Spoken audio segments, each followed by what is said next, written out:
This daf here, Yerushalmi Bikkurim, in the article Oz V'Har edition. We're on daf Beis Amud Aleph. We are where it says Ma Pligin, which is 1, 2, 3, 4, 5, 6, 7, 8 lines down. And in the Vilna, that's on Aleph Amud Beis, in the last narrow line, except in the Vilna it says Uma Pligin, not Ma Pligin. But the article Girsa is perhaps more precise because this is like a separate statement of Maimer Musgar, as I wrote on the side of my Yerushalmi here. An independent statement not directly related to what came previously. So the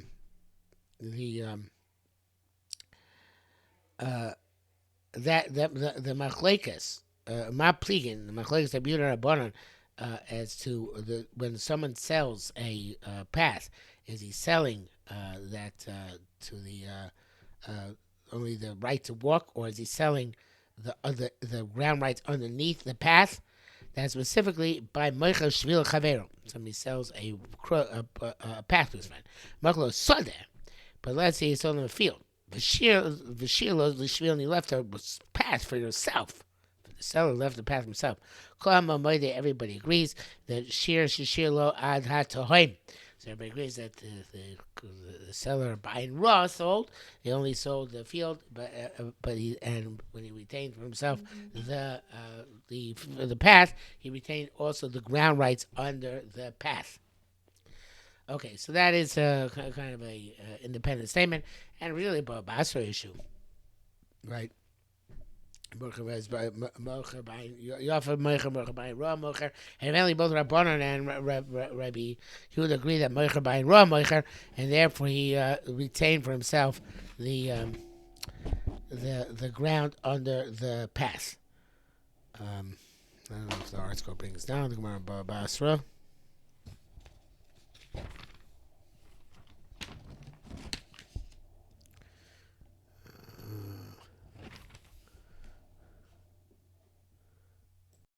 Yeah, the article does bring out the parable sugyas of Babasa Daf Kuf Mem Chesam Rav. Okay. Now, says says more further. Al Dain Rabbi Yehuda. According to the logic of Rabbi Yehuda, what's the difference between if you planted within your own field and were mavrich into the area of which belongs to the masses, where or as opposed to when you planted within your own field and you are mavrich within your own field, whereas the derech of the rabbim is in the middle. Because the halacha is you're not allowed to dig under derech harabim. So, you have no rights underneath it. So, so therefore, why would you be able to be maybe bikurim from there? It's not growing in your field. So the Gemara says that there's also a Basra Sugya. Rabbi said, Asid Rabbi Yehuda Lazar. He holds a Rabbi Lazar. We learned over there. Basra Bregimel Mishnah Ches. You can't make a cavity under this rabbim. Boros Tichin Maros. Any type of well or dugout or cave. Eliezer Matir, Eliezer allows you to make a cavity under which is rabbim.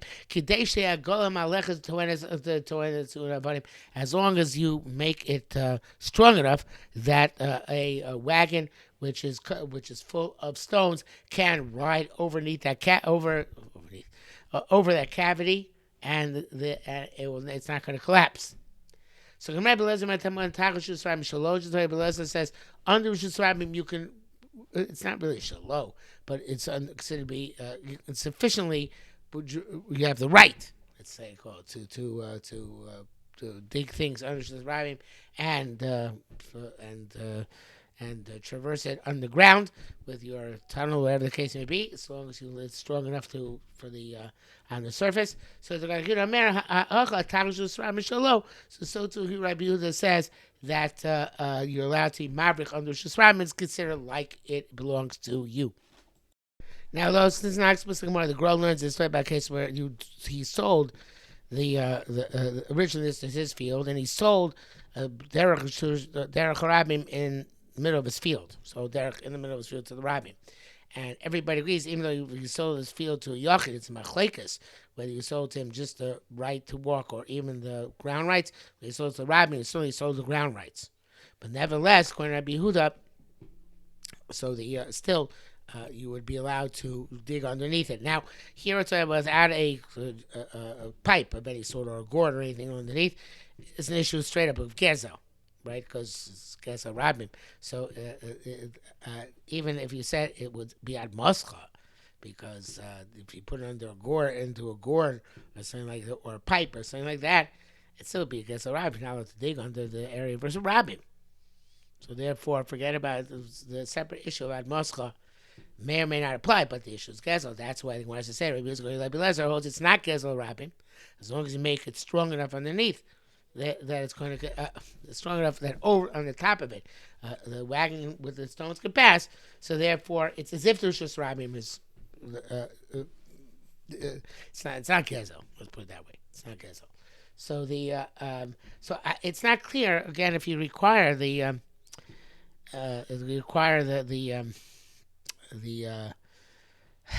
pipe. The Gemara doesn't really discuss it here. It could be required the pipe because on Moscha and not that the Rabbim, but could be on the other hand you say, well, since it's the Rabbim, it's also shaykh to you. So it doesn't belong to the Yochid, belongs to the Rabbim. You're part of the Rabbim. So he's not goyzel the Rabbim. Why not consider it be ad Moscha? At least not impediment for ad Moscha. But I don't know. I'm not sure about that. Could be it still would require a pipe on the account of ad moscha, and there are really two issues here: ad moscha, which would require the pipe; gezel, which would not require the pipe. Even if you had the pipe, it would still be an issue of gezel. And the Gemara has to say, no, it's not an issue of gezel because Rabbi Yehuda holds like Rabbi Eliezer, and therefore there's no issue of gezel harabim. Okay, so that's as if it is.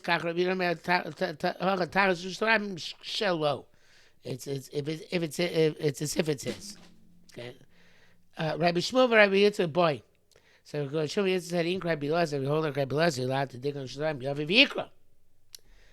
Let him bring and read them Parshas Bikkurim. Right? Why does he say Mishnah that he's maybe Vena Korei? Rabbi Yitzchak said, Mizbar Sava Rabbi Shmuel Rabbi Yitzchak. Rabbi Eliezer Matir Lasos Kain Mein Shlo Laolam. Actually, the way it's supposed to be like this. Rabbi Yossi, Mizmah, Sav, Rabbi Shmuel, Bar Yitzchak, Rabbi Eliezer, Matthias, Hoskein, Vein Shlo La'olam. Does Rabbi Eliezer you're allowed to dig under Shusraimim and that belongs to the Chofer in perpetuity? No. Rabbi Eliezer, Matthias, Hoskein, Mekol Kodim Zocha. Since you're not mazik the rabbi, you're allowed to dig it, but the bore is not his, as other people are allowed to use the bore. So since it's not gezel. It's not. You can read Bikurim, but you don't read Parsh Bikurim because the karka is not shalom. So I guess the Havamina was that the Rishus Rabbim is also his, like I said a few minutes ago. But the Maskana is no, it's not also his. It's not a din of ownership. Even though Lashon Rabbi Yehuda said Rishus Rabbim shalom, but I say no, it's not really shalom. It's really belong to him. He has a right there, right? He has a right to use it. But it's called Zocha type right. So it's not gezel, but it's not his. So therefore, independent of the pipe, again, that would be an Moscha issue. It's not gezel rabbim, but still, even though it's not gezel, it's not your. It's the karka is not his. So therefore, he can't be kori. And again, even if you put it through a pipe, it's still going to make a difference. Not going to make a difference because it's going in an area which is not considered to be his land. I'm not very happy with this because I don't have a Royce Chlorbrate or something along those lines. The article is a long discussion about, the one we learned yesterday about Rishus, what kind of Rishus you need, Rishus L'Olam, Rishus L'Shah, and what kind of Rishus is to be Rishus L'Rabim underneath it, but also there's a Rishus L'Shah, Rishus L'Olam. It brings out another pasuk of Damash and Satali, but it doesn't address the issue of the about the of the pipe, of the glass or silon.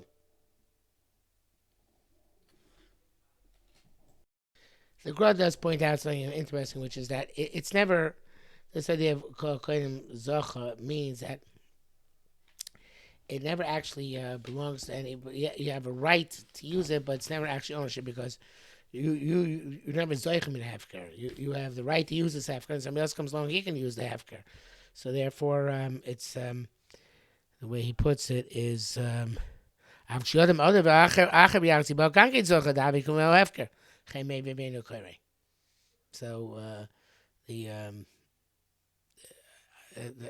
think if I had to put myself out on a limb here, I would say that it could be that it wasn't a sea loan.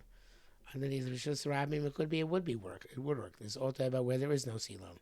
It says there is no sea loan, so therefore you have a right to be there, but it's not ownership. So it's your ongoing zeichim using hefker, not zeichim in hefker. Using it because it's mufkal and open access, I guess would be language to it. But it could be talking out if you put it under a sea loan, under Rishus Rabim, maybe it actually would work. Because then, yeah, you have the right to have it's not being yoinik there. Okay, it's not Gesel. And it's only being yoinik from Moscha. Sounds reasonable to me. Okay. It says the next Mishnah. Halacha base. Harisin, they are sharecroppers who take who get a percentage of the crop. Well, I should say, give a percentage of the crop to the owner. Chakuros, they give a flat fee to the owner. Vasikrikon are bandits who actually threaten that if they don't get the land, they're going to murder the owner. The Sikrikon is a abbreviation of Sa Kakar Vanicheni. Take my land and leave me alone. So the Sikrikon gets the land, but it's not really his. Vagazon and the thief Ein Mavim the Meoso Atam Mishum Shinemar Reshis Bikurad Moscha. They can't bring from that for the same reason, which you know before, that because it says Reshis Bikurad Moscha, which means not these who don't have karka. Okay, so he said in the first Mishnah. Aknush goes al karka. Okay, there's this type. It says more this type about fine when you stole land. Goes as mara in the top. What about if you if you stole a sapling you planted? You made a shino in your coin and you're chayav. It's a shino. You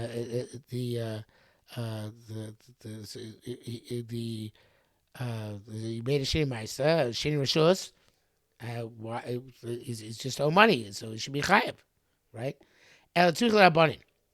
So the question of the Rabbanan is the following: the mitzvah kagavo and a kagavo. So the halacha is that if by a korban you can't bring mina gesel even after you bought it with yesh and rishus, because we learn korban of la gozel even after yush. So it's bikurim like a korban, you can't bring it like it's goes kohen. In the base of Mikdash, but it goes to Kohen. That's going to stay because it's like the korban. Oh, ain't a kigava. In the gavoa, ain't made maybe even though you're kind of with the yesh and shin rishus doesn't work on shin maisa, whichever when you want to consider the sapling behind the ground. It's in the go ain't maybe you can't bring it. You can take ain't a kigava maybe. You know, say it's not. It's like it's going to say it's not like gavoa. It's not like korban. You can't bring it. Everybody agrees with an Asherah, even though the guy was a Mavata, can't bring it from use it for fuel for the Mizbeach because it's repugnant. Can you bring it from it a lulav? So obviously in the Bible it says that's michta ketute shure. It doesn't have, if it's burnt up, but therefore it doesn't have the shear of a lulav. But here the Gemara doesn't seem to be going that, at least at this stage, and I don't think it does at all. But in any event, it says that what's the status of lulav? In Tamar kagavoa hain eno maybe because say it's kagavoa. then you can't bring it. And maybe again it says gavoa, you can bring it. Shishu maybe men lulav gavoa. So it's obvious that you can't. It's not considered as gavoa, and therefore you can bring the lulav from the atzei ashera. So I think in the even though it says here ashera, it's not necessarily arguing that, but probably it's going to be to lav dafka. It's about where it was nevad. There's not a Shera which was existed at a time it came from before the time Yeshua conquered Eretz Yisrael, so therefore it didn't become also intrinsically, and that's like to the Mechtech Jure. It has to be burnt. It's nevad, and therefore it's also by no, but it's not to the Mechtech Jure, and therefore if your mitzvahs are not kegavoa, and of course mitzvahs leheneslin, so it's not no, so therefore. So therefore, it would be, the question is, it would still be okay to use for mitzvah. It's just not, it says here, maybe mulav shem mitzvahs kavah. Okay, so the question is, Yerushalmi Bikkurim. Okay, so the question is, what is its status in terms of Bikurim? So the Gemara says, right,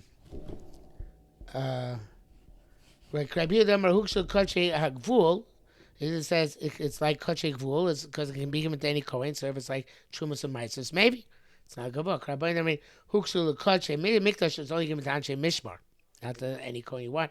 Ain't maybe you can bring bikurim from from Gezel because from the Avodah Zarah because it's even after Shinui, it's still considered to be most because if it's given Kachei Mishmar, it's like Kachei Mikdash. Okay, so we're ready on Gimel Amalf, so we'll stop here for today.